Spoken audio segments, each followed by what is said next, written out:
Morning all, off to the shop to get the papers. I'm going to do this a little bit before we go into the shop today, so I'm going to guess the back pages today, and you're just going to have to trust me on this one that I don't know and I've not already been out and I'm trying to cheat it here, but I'm going to guess the back pages. The main story has to be Arne Slot, Liverpool, and the situation bubbling there. Losing that game to Bournemouth the way that they did, that has to be there. And of course, it's got to be about the big one today, Man United against Arsenal. Let's get in the shop and let's see if I'm right.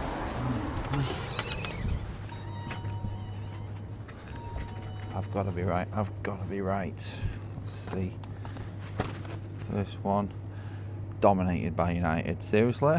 Where's the Liverpool news? Next one. Let's see what we've got. Let's try the Sun.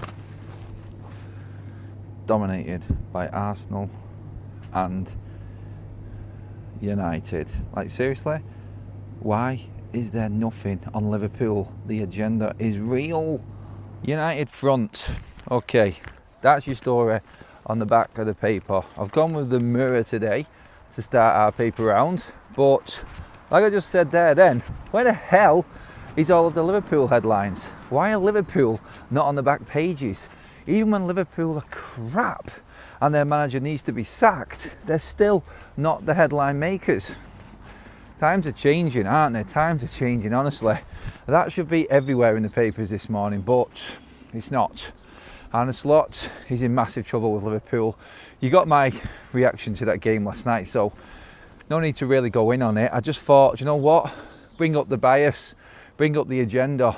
If this was Man United, if this was the form that we were in right now, then we'd have been all over every single paper, and we're not. Every single headline, nothing. I checked about another 4 papers while I was actually in the shop there. It's all about United and Arsenal. And look, I know it's a big game. It's United-Arsenal.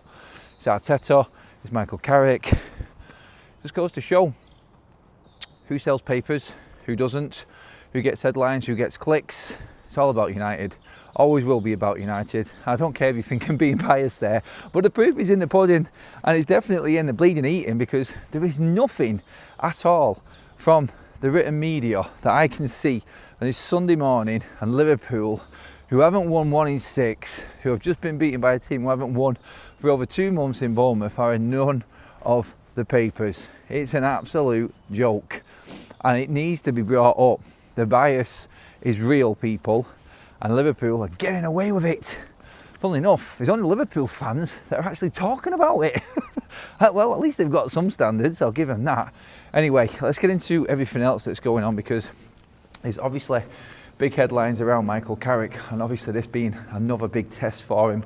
A lot has been made of the managers that he's actually come up against in his interim period as Man United manager. Now, a lot of people looking in on this will probably say, what are you on about? He's only had 1 game. But when he was interim manager a few years ago, he had games against Arteta, who he beat, Tuchel at Chelsea, who he got a draw against at Stamford Bridge, and Unai Emery's Villarreal away from home, who he also beat. Add Pep Guardiola to that, and that's what they're going with here. And they're trying to make something of Michael Carrick staying at Manchester United. Every single paper is the same. It's all about the game, but the subplot to it is the future manager of Manchester United. Always will be. Mikel Arteta, alongside this, obviously it's going to play a big part here. Fully fit squad for Arsenal. Big challenge for him today, again.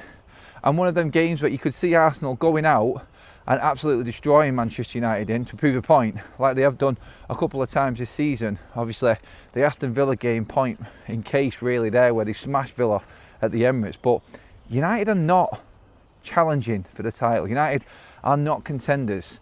United are just on a bit of a vibe at the moment off of Carrick's brilliant managerial masterclass in schooling Pep last weekend, which he did.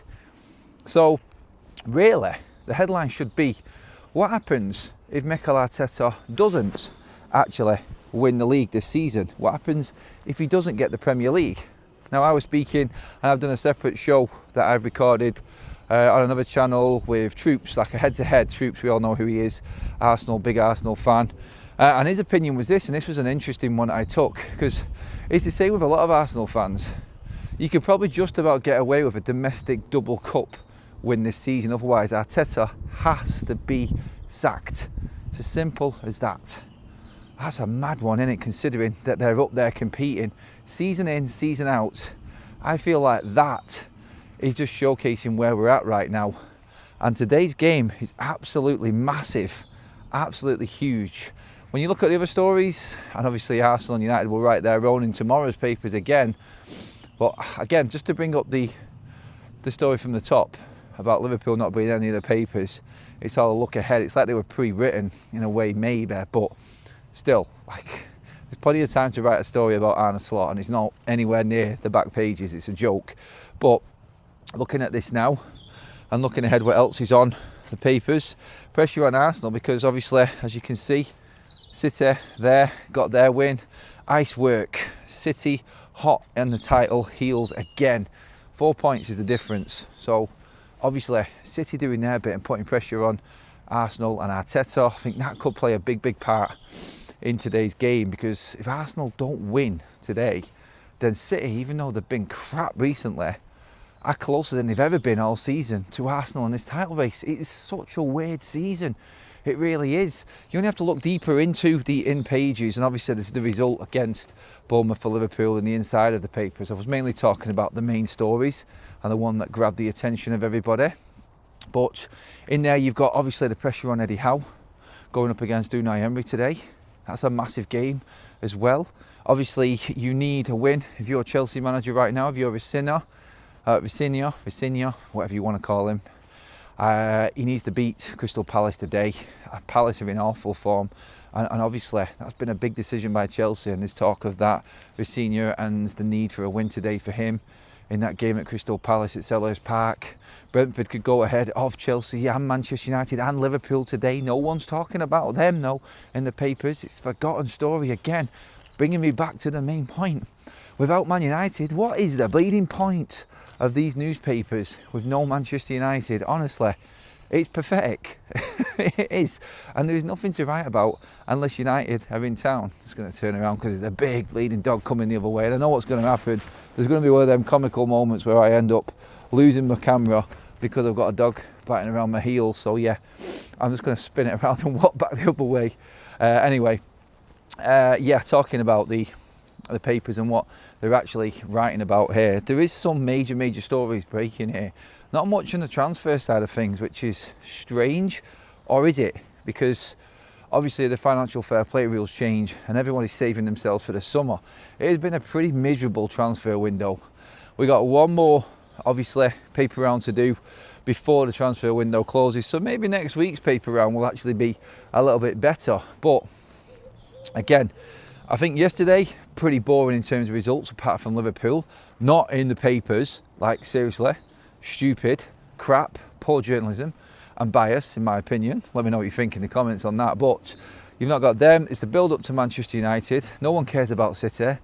Pep Guardiola, I've seen pictures of him scratching his head and looking lost on the sidelines again. He didn't go with Haaland, he dropped Foden, City get the win. Look, they laboured to another win yesterday, and there's obviously concerns within Manchester City. I feel like, in a way, they're kind of lucky that the league is so inconsistent this season as well behind them, because similar scenario to what Liverpool had last season. They won the league because everyone else was pretty bad, and that's showing now anyway. Liverpool fans, let me know what you think. Your manager isn't hitting the headlines in the papers.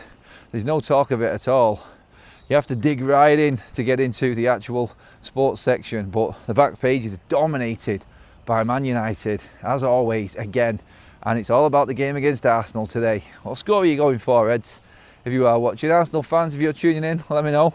Is this the day where you cement your place at the top of that league, or is this the day when Arteta starts to crumble and bottle it again? If United get any positive result, City will fancy their chances. Or do you think that City are crap as well? I don't know where to go with it. Honestly, this season's a mad one. But poor from the papers this morning, it really is. It's all about United. And there's nothing to write about, apart from Liverpool, but they don't want to talk about that. Let me know what you think. Like, share and subscribe to Adam FC. I'll see you all later on.